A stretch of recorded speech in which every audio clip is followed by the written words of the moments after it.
بسم اللہ الرحمن الرحیم۔ معزز ناظرین ذی وقار، گلستان چشت چینل کے ساتھ رہنے والے عزیز طلباء و طالبات، السلام علیکم ورحمۃ اللہ وبرکاتہ۔ ہم نے حضور اکرم صلی اللہ تعالیٰ علیہ وسلم کی سیرت مبارکہ کے حوالے سے ایک مختصر اور جامع خاکہ پیش کرنے کا سلسلہ شروع کیا تھا، تو جو کچھ عرصے کے لیے موقوف ہوا۔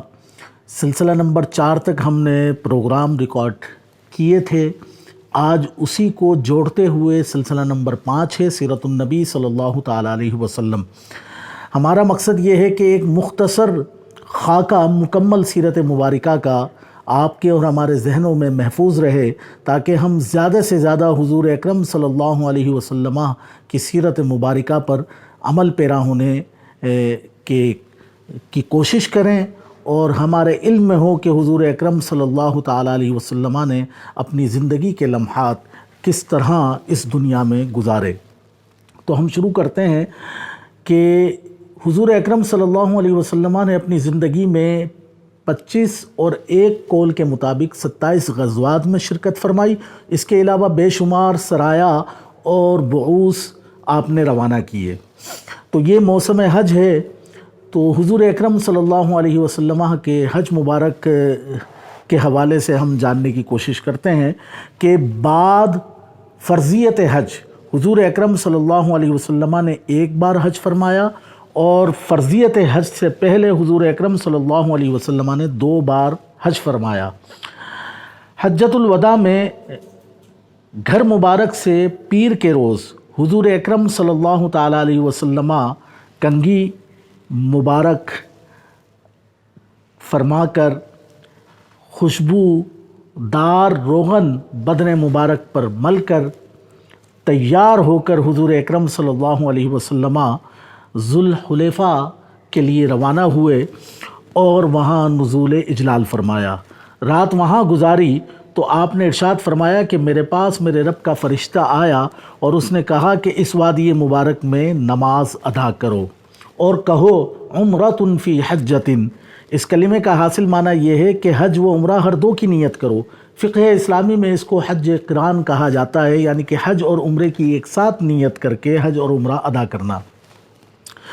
حضور اکرم صلی اللہ علیہ وسلم نے ہر دو کا احرام باندھا، اور اتوار کے روز صبح کے وقت مکہ معظمہ میں حضور اکرم صلی اللہ علیہ وسلم حالت احرام میں داخل ہوئے اور طواف قدوم کیا۔ طواف قدوم کا مطلب یہ ہے استقبالی طواف کیا۔ 3 دفعہ اس طواف میں پویا چال چلے، اور اس کے بعد 4 بار معتدل اور درمیانی رفتار سے آپ نے پھیرے لگائے۔ بعد ازاں صفا کی طرف روانہ ہوئے، اور وسط وادی میں آ کر حضور اکرم صلی اللہ علیہ وسلم نے تیز سعی فرمائی، جسے آپ دوڑنا کہتے ہیں۔ بعد ازاں جو لوگ اپنے ہمراہ ہدیہ نہیں لائے تھے، ان کو حکم فرمایا کہ حج کی نیت ختم کریں اور عمرہ تمام کریں، اور اس کے بعد پھر بالائے ہجون میں آپ روانہ ہو گئے۔ 8ویں ذی الحجہ یعنی کہ یوم ترویہ حضور اکرم صلی اللہ علیہ وسلم مینا کی طرف متوجہ ہوئے، اور وہاں 4 نمازیں ادا کیں، ظہر، عصر، مغرب، عشاء۔ رات وہیں گزاری۔ صبح کی نماز ادا فرمانے کے بعد جب طلوع آفتاب ہوا تو عرفہ کی طرف روانہ ہوئے، اور حضور اکرم صلی اللہ علیہ وسلم کے پہنچنے سے پہلے میدان عرفات میں وادی نمرہ میں آپ کا خیمہ نصب کیا گیا۔ وہاں آپ نے خیمے میں قیام کیا، اور زوال آفتاب کے بعد خطبہ ارشاد فرمایا، اور ظہر عصر کی نماز 1 اذان 2 اقامت سے جمع کی۔ بعد ازاں وادی عرفات میں موقف کی طرف روانہ ہوئے۔ موقف وہ مقام جہاں کھڑے ہو کر حضور اکرم صلی اللہ علیہ وسلم نے غروب آفتاب تک اللہ رب العزت کی بارگاہ میں دعائیں کی، استغفار کہا، تسبیحات پیش کیں۔ غروب آفتاب تک آپ کا یہ شغل رہا۔ پھر مزدلفہ کی طرف بعد غروب آفتاب آپ روانہ ہوئے، وہاں رات گزاری۔ صبح کی نماز ادا فرما کر مشعر الحرام میں صبح کی پوری سفیدی تک وقوف فرمایا۔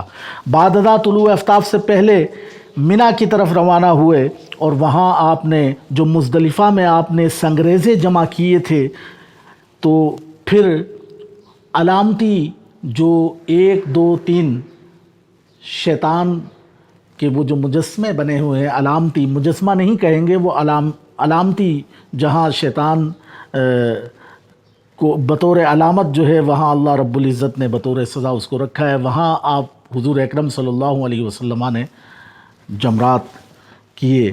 ہر 3 جمرے کو ساتھ ساتھ سنگریزے خیف کے جمرے سے افتدا فرماتے۔ خیف وہ مقام ہے جہاں مسجد خیف بھی واقع ہے، اور یہ ویسے نشیبی زمین کو کہا جاتا ہے۔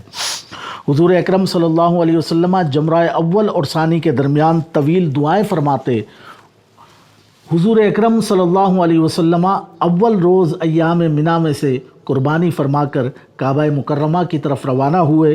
7 شوط یعنی 7 بار طواف فرمایا۔ بعد ازاں سقایا میں تشریف لائے۔ سقایا وہ جگہ جہاں زمزم موجود ہے، وہاں زمزم کا پانی زمزم کا پانی نوش فرمایا۔ بعد ازاں منا کی طرف رجوع کیا۔ ایام تشریق کے تیسرے روز آپ وہاں سے روانہ ہوئے اور سیدہ عائشہ صدیقہ رضی اللہ تعالی عنہا کو تنعیم سے احرام باندھ کر عمرہ تمام کرنے کا حکم فرمایا۔